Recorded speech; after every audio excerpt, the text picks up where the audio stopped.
This week, I'm sitting down with the one and only Dave Capretta.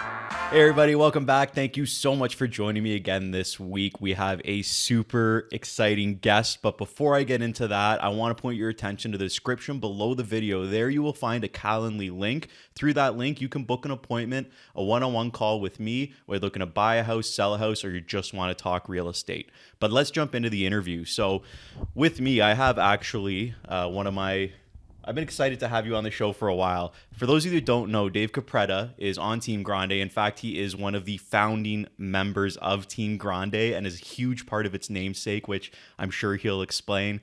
It was so special, in fact, that I had to get up at the crack of dawn to do this interview with you. I think it's the first time I've ever had to drink a coffee while doing the show. But that's good. I appreciate it, getting my day started early and moving forward. So Dave, let's kick it off. Let's go. How long have you been in the business for? So I've been in the business world since 1999 when Matthew and I both bought the pizzeria. I don't know if you guys know that or not, Mr. Grande Pizza. And then from there, 2005 is when I first got my real estate license, and I've been doing both ever since. 2005, so that's what, 7? You're coming on 17 years? Yeah. You're in your 18th year? That's correct. 17th year, I guess? Yeah.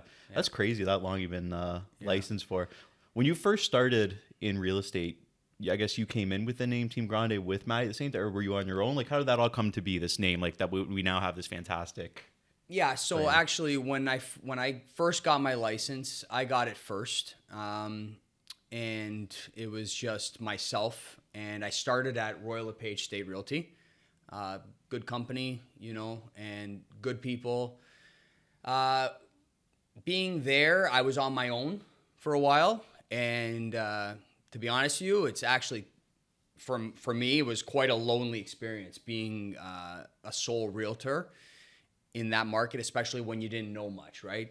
Back then, they didn't have a lot of training, not like Remax does, where they have all kinds of tools and training.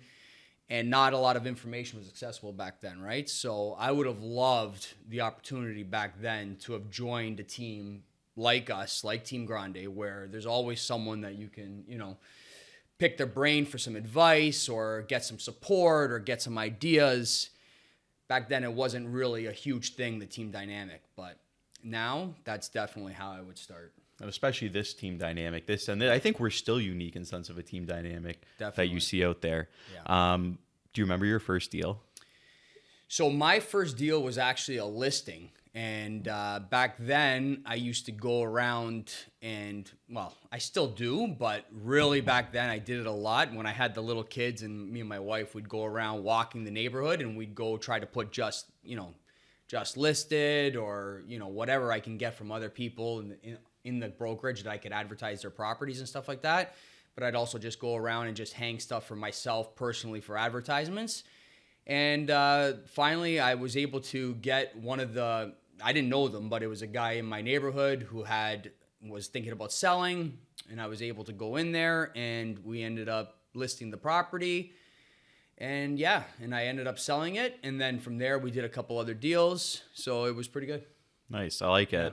See, that's a cold listing as your first listing. That's pretty impressive. Yeah. A lot of people, it's usually somebody that they know. So that's that grinder mentality that you've always had. Yeah, always will too. So joining 2005, that was obviously a very different market. I mean, you've been through actually quite a few different markets, everything from a buyer's to a seller's to balanced. Correct.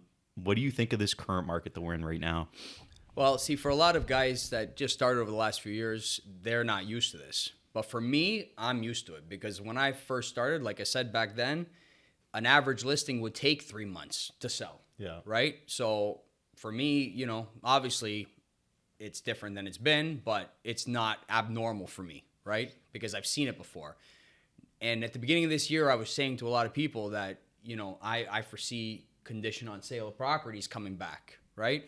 And sure enough, now that's, you know, a lot of when I'm talking to my buyers that are looking to sell and buy, that's kind of the avenue that I'm telling them that they have to take, right? Because it's the safest way to go, in my opinion, right? You get the opportunity to, you know, make an offer, and you get the opportunity to still have that condition in there where it's like that, you know, safety net that you still aren't on the hook if you can't get your property sold. Before, we were telling everybody, you know, buy first and then worry about selling after. Now it's completely opposite, right? So you can still just, you know, sell your property, ask for a longer closing date, and then try to buy something, right? If your property is not very specific that you're looking for, that's one way to go, you know, especially it'll kind of give you more of an opportunity to negotiate the price down on the buying side. But if you're looking for something very, very specific, in my opinion, the best way to go is condition on sale. Yeah, I think so too. And I mean, even months ago, you mentioned it, like we wouldn't even consider putting a condition like that in an offer, but now it's pretty much, it's becoming almost standard practice. I mean, we're seeing how many houses get sold conditional on the, you know, purchaser selling theirs. So I just did a deal like that this past week. So it's awesome. But now you got to get the property sold on the other end, right? That's where the stress kicks in. Where do you see this market going? Like, I know nobody knows, you don't have a crystal ball, so obviously I'm not going to hold you to whatever you say, but what do you kind of see? I'm interested in your mindset in like 6 months from now, a year from now. What do you think's going to happen? Like you said, no one has a crystal ball, but from the beginning of this year, we've all, on this team especially, we've all kind of predicted that the rates were going to go to kind of where they are now, right? We were even thinking 6 points by the end of the year, okay? There's a bet on the team, isn't there? Yeah, there is a bet on the team. Yeah, Between two guys. And it looks like the guy who said it was going to hit 6 might win. Yeah. But we also were thinking that come the new year, rates will start kind of coming back down, okay? So for me, what I've been telling a lot of people is, you know, now, in my opinion, it's a great time to buy, right? Because I don't think we're going to ever see these prices again, right? And when these rates come down, I think there's going to be another shoot up. Yeah, like a slingshot almost. Like, because so many people, how many clients do you have? They're kind of on the sideline right now. So many. And the minute that even that rate just stabilizes it's going to shoot people forward. Yeah. And then, you know, but that's why I think it's good what you're saying, buy now, and then just either take the variable or lock into like a 1 year fixed or something. That's like, don't go with a long people. fixed on it, right? Yeah. That way, in case they do come back down, you're in a position to renew. See, people are always, just like when, you know, it was hot, the market was hot, everybody wanted to buy, right? But like the way you really get ahead is, in my opinion, is doing things that other people aren't doing, right? Even like when COVID first started, we were telling everybody, like, now is the time to buy because people aren't out there actively buying, right? So there was opportunities there. And right now, I feel there's opportunities out there as well because people are on the fence. They don't want to make a move. Once this happens, if rates go back down, you know, everybody's going to jump back in. You might see competition again. You're going to see, you know, multiples. It's going to be tougher to get properties. That's why I think now is the time to make a move. That being said, even for sellers, though, doesn't necessarily mean it's a bad time for you guys to sell either. You just got to be patient. You can't panic sell, okay? That's why it's important that you work with a strong realtor who's going to keep you patient, who's not going to let you just give away your property, okay? You just got to be patient and price it properly, okay? You can't overprice. It's not February. You got to make sure that it's priced aggressively, but still at the same time not giving your property away. And you hit a couple nails on the head that I like is one, you obviously got to use a strong realtor that understands the market or has been through this before. Like one thing, and this isn't like, I'm not going to categorize all newer agents because I know some are just like absolute killers out there, right? But some, if you get somebody that's been in a market where it's just been up, like when it comes to pricing a house, you would just go to the seller. What do you want? 800? Okay, let's put it at 599 and see what happens, right? But now the art of pricing and actually studying the market to figure out how you're going to fit your listing into the market in an appealing way that's going to attract buyers it takes somebody with some specialized skill in that area, right? Yeah. And I think by you saying those are things to consider for sure. So Dave, I know that you own a few rental properties yourself, quite a few actually, but what is what is something that you look for when you're purchasing a rental property? So I don't have a specific type of property that I actually target. I'm more just, I look for where the opportunity is, right? So my first couple of properties, they were sitting for a while, they needed some work, and, they weren't moving. So we were able to grab them at a good price. Then I bought a few new builds because over the last, while, it's been a while now, there was great opportunity in new builds, right? So that's what I did with that. Right now, though, I got another new build closing in the new year, so I'm not really in the market to buy right now. But if I was looking to buy right now, what I'm really excited about are 2-unit properties, okay? Like one specifically, I just seen on the Hamilton Mountain, 3 bedrooms upstairs, 2 bedrooms downstairs, sold for $695, let's say, okay? That's what it sold for. Put 20% down on this property because that's what you basically need when you're buying an investment property. You got to put 20% down. After the current rates, you're looking at around $3,400 a month for a mortgage, okay? Tack on another, $300 between property tax and insurance, you're at around $3,700 a month, okay? On the safe side, a 3-bedroom unit on the Hamilton Mountain, you're looking at around what, $2,400 a month? I'd say that's very safe. Very safe, okay? Right now. Basement, 2-bedroom basement apartments, again, being on the conservative side, $1,800 a month. You're at $4,200 a month, okay? That's $500 a month cash positive at these current rates, okay? I don't think you're ever going to see $695 for that type of property again. But when those rates come down, okay, now your $500 a month cash flow, you might be at $600, maybe $700 a month, right? And that's not even to touch on the fact that your equity, once everybody jumps back in and prices go up, your equity is going to boom. Because these were trading, that style of home was trading for I think high 8s, 900s Easy, at the right? peak of it in February, right? Yeah.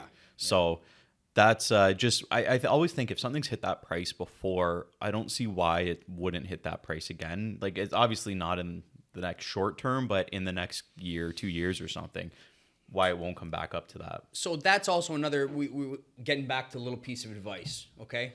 Guys, right now, especially, you cannot think short term when it comes to real estate, okay? Before, I know everybody was thinking, 6 months, I'm going to buy this property, it's going to go up $200K in 6 months, I'm going to be beautiful.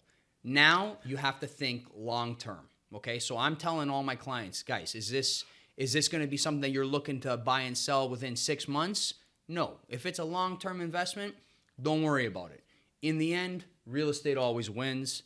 So if you're thinking long-term, even if the price does, say, for example, happen to dip in the next short term, long-term, you're going to be okay. Yeah, and that's it. Long-term is always, I've said on this show a few times just about how now is the time with real estate, be thinking that 5-year, 10-year mark. Yes. Where you hit it. People thought, 6 months. Yeah. Boom. I'm going to make $50K, $100K. Exactly. Moving, I want to talk a little bit about Hamilton with you. I have a feeling, now I didn't talk to Dave before this interview. I already have a feeling I know which area he's going to pick. What is your favorite area in Hamilton? Okay, and why? Before I get to that specific neighborhood, because we both know which one I'm going to say, there's lots of beautiful neighborhoods in Hamilton. And one that's not really talked about a lot and is, I've kind of been seeing it more in me personally, is the Sherwood area, between Fennel and the Mountain Brow, Upper Ottawa to, Kenilworth over there. I don't know. I've been, I don't know, maybe I'm getting older and I kind of like the more mature homes, right? And I feel that area has a lot of big lots with nice big homes, and it just has a nice family feel to that area. So, if you're a family and you're looking to move into a nice neighborhood that's a little bit underrated in my opinion, that Sherwood area to me is great. But now, getting to my absolute favorite neighborhood is definitely the Rosedale area, okay? I've coined the term. It's the Ancaster of East Hamilton. Okay. Always find great value there. You know, again, you're going to get nice big lots, you know, family friendly, and, you know, you usually get a pretty good price for down there. Yeah, it's affordable. That's the thing. For what you're getting, it's affordable, close to the highway. It's nestled in a beautiful little pocket with very mature trees, very mature lots. You like it so much. Don't you own a house on the street's namesake or the areas of Rosedale, or did you sell that? That one, I don't have a property in there. One of the other guys on our team, they had one in there. But my first home was actually closer to Gage Park, but that's another area for me. I'll always have a fondness of that Gage Park area, especially for first-time buyers. You know, I think you get great value. It's a nice family-friendly neighborhood. You're close to the park, so if you got little kids, you bring them over there. Nice houses, like got that old world charm still. Yeah, definitely a fan favorite for me. That area always reminds me of, like, I don't know if anybody here watches those, or you watch those Hallmark movies. Yeah. It reminds you of those Hallmark movies with that style of home, like beautiful during Christmas and stuff. So, and especially when you consider, like, to me, that area and like the Aberdeen area, right? You basically got the same type of homes, right? But you're paying like $300K less to be there rather than there. Mm-hmm. So for me, I even when I lived there, I always thought to myself, like, why am I get it. You're close to the university and stuff like that. So I get it. But for me, I'd rather save the $300K, be over there, and you get the same type of property and still a great neighborhood. Yeah. I actually heard a story about this. I'm going to share quickly just from a client that lives in that area on Prospect, which I guess is closer to the St. Clair area, but still, like, that same neighborhood. It's in the general. Apparently, they were saying those homes there are beautiful and they match the Aberdeen area. The reason is, I guess, apparently if you weren't Protestant or something back in the day, you couldn't buy on the West Hamilton. Really? Or so it was frowned upon. So you had a bunch of wealthy people that weren't, that kind of resented it. So they built homes that sort of matched the homes in that area, but they'd always add an extra room, like an extra living room or an extra bedroom or something, just to show, okay, we couldn't live there, but like, look at our house, right?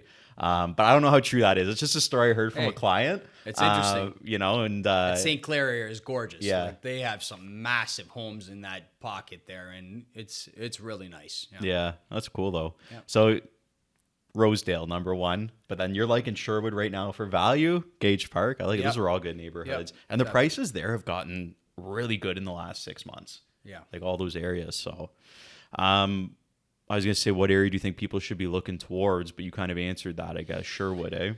Well, again, like there's different areas for different needs, right? I mean, let's just focus right now on, say, first-time buyers. For me, an upcoming neighborhood that I like is that Ottawa Street area. You know? For me, that Ottawa Street area, I kind of compare it to Locke, right? Whereas Locke to me is, kind of maxed out. But if you want to kind of that same vibe where you got some, trendy restaurants, some cool coffee shops, walkability between Ottawa to Kenilworth, between Maine, even down towards Barton in that pocket, I'm still good with, right? You just got to be a little bit more careful when you get towards Barton. But in that pocket, I think you got some, good opportunity to build some equity. And, if you're looking for that type of lifestyle, for me, that's a great area for people to go. Yeah. And it always surprises me how undervalued that area is. I feel like we've been talking about that Crown Point area for years and years and years.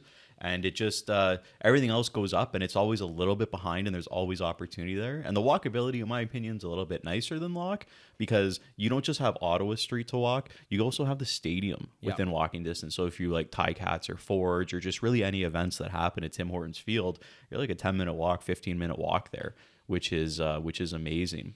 And I used to own a rental property my rental property I owned was north of Barton Street. I mean, I still had like no issues there. We're talking one of my first rentals. So, it's been almost 10 years since I had that one, and I had really no issues back then either. So it's still a safe area. I know a lot of people worry about that, but it's good. That's true. Yeah. shifting more real estate side. I know that we always have conversations in the office, but I'm curious, and I'm going to start asking everybody on the team this. What's your real estate like pet peeve? What's your pet peeve in real estate that you see something and it just makes you like, oh. Yeah. For me, I personally think that realtor cell phone numbers should be like automatic, that it's on a listing, it's on Broker Bay. Like, I think that you should be able to reach out to an agent at any point in time and get a hold of them. Like, a lot of guys, they don't like to communicate. They don't like to get back to you. I'm a little bit too much the other way, where my phone is like glued to my head, and I'm sure my wife could attest to that. Yeah.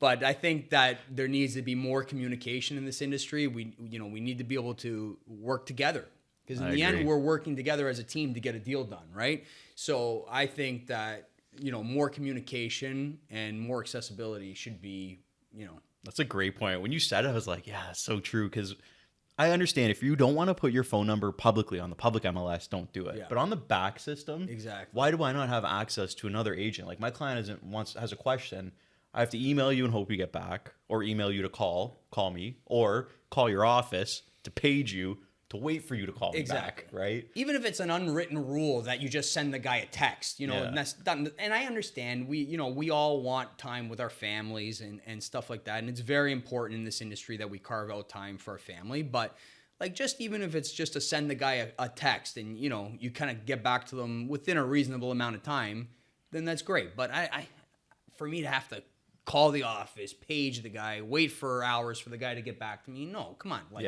we're trying to do a deal here. You know what I mean? Like, everything has got to be moving quickly, right? So that's my biggest pet peeve anyways. I love it. I agree. But that's it. I guess that's all the questions that I have for you today. Unless, is there anything else you want to add, or?